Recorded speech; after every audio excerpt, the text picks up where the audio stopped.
একেবারে প্রকাশ্য ভর দুপুরে মা মেয়ের সংসারে একই হাল। ভাত ঘুমের সুযোগকে কাজে লাগিয়ে দেখুন কি ঘটে গেল।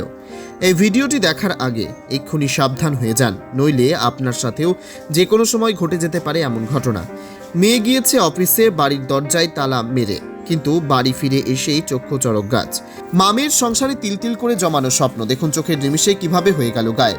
যদিও ঘটনাটি ঘটেছে দক্ষিণ 24 পরগনা জেলার সোনাপুর থানার অন্তর সোনারপুর বোসপুকুর এলাকায়। বাড়ি ফাঁকা পেয়ে তালা ভেঙে বাড়িতে ঢুকে সোনা নগদ টাকা চুরি করে পালালো দুষ্কৃতীরা। খোয়া গিয়েছে 100 গ্রাম সোনা ও নগদ 35,000 টাকার মতো।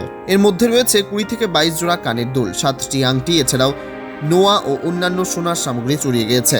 তবে পুলিশ ও স্থানীয় সূত্রে খবর, একতলা ওই বাড়িতে থাকেন মা ও মেয়ে নমিতা ও অর্পিতা ভট্টাচার্য। বছর 65 নমিতা গত রবিবার কসবাই বড় মেয়ের বাড়িতে যান। অর্পিতা বাড়িতে একাই ছিলেন।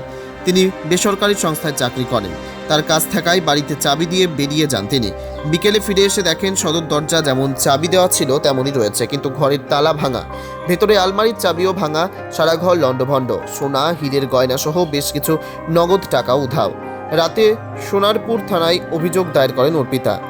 পাড়ার মধ্যে জনবহুল এলাকায় চুরির ঘটনায় আতঙ্ক ছড়িয়েছে এলাকায়। দক্ষিণ 24 পরগনা থেকে বাবুল প্রামাণিকের রিপোর্ট, HBR নিউজ।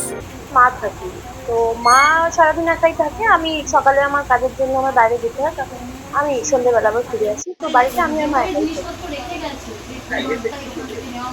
আমি কালকে এসে দেখলাম যে আমাদের মেন গেটের লকটা যেমন দিয়ে গেছে সেরকমই ছিল, বাট আমাদের এই ঘরে ঢোকার যে বারান্দার যে গেটটা ছিল সেই গেটের লকটা ভাঙা ছিল, আর রুমের দরজার লকটাও ভাঙা ছিল। তারপর ভিতরে গিয়ে তো দেখলাম আলমারির লক ভাঙা, আলমারির দরজা ভাঙা, দেওয়ালে যে আলমারিটা ছিল সেটারও লক ভাঙা, আর বিছানার ওপর পুরো সারা ঘরে আর কি জিনিসপত্র তছনছ অবস্থা আর কি। আর আমাদের যা যা একটু ক্যাশ অর্নামেন্টস আছে সেগুলো কিছু পাইনি। দেখুন, মনে তো হচ্ছে আমি আর মা তো সবসময় থাকি, এবার আমার যেটুকু মনে হচ্ছে যে আমরা যে ছিলাম না সেই সুযোগটাই হয়তো তারা কাজে লাগিয়েছে। আর সেটা তো আমাদের বাড়িতে যারা রেগুলার আসে, যেমন ধরুন বাড়ির কাজের লোককেই আমরা ভাবছি। পাশে আমাদের আরেকজন আছেন যাকে পুলিশ অলরেডি অ্যারেস্ট করেছে, যাদের আমাদের সন্দেহ আছে। তো সেটাই আমরা গেস করছি যে তারাই হতে পারে। আমার নাম অর্পিতা ভট্টাচার্য। এটা মা বাড়িতে ছিল না, রোজ আমার মাই থাকে। মা কালকে বাড়িতে ছিল না, বোসপুকুরে আমাদের বাড়িতে ছিল, আর বোন গেছিল অফিসে।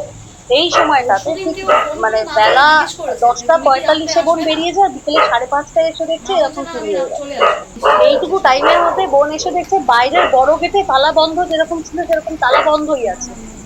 ভিতরের গেটে এসে দেখছে তালা ভাঙা, এই ঘরের তালা ভাঙা, ভিতরে সমস্ত আলমারি তালা ভেঙে আলমারির লোহার একটা রড নিয়ে এসে ভেঙেছে। সমস্ত ভেঙে ভেঙে প্রায় ক্যাশ 20,000 টাকা এবং আরো মানে কিছু ভাঁড় ছিল, তাতে পয়সা জমানো হতো, সবকিছু মিলিয়ে আরো এদিক ওদিক করে ওই অ্যাপ্রক্স 30 থেকে 35,000 টাকার মতো নগদ টাকা পয়সা আছে। আর সোনার ওই খুচখাচ আংটি, কানের দুল, গলার চেন, হাতের বালা, এই সমস্ত মিলিয়ে মোটামুটি 100 গ্রাম মতন সোনা আমাদের বাড়ি থেকে খোয়া গেছে। কানের দুল মোটামুটি ধরুন 15-20 জোড়া, ওদিক থেকে 20-22 জোড়া কানের দুল গেছে। বাদ বাকি ধরুন নোজ পিন ছিল, মায়ের হাতের নোয়া ছিল, বাবার আংটি ছিল, আমার বাবা মারা গেছেন, বাবার হাতের সোনার আংটি, গলার চেন, আংটি, বাবার আংটি, আমাদের আংটি মিলিয়ে প্রায় 6-7টা আংটি ছিল। সব মিলিয়ে অ্যাপ্রক্সিমেটলি 100 গ্রাম মতো সোনা আমাদের বাড়ি থেকে গেছে।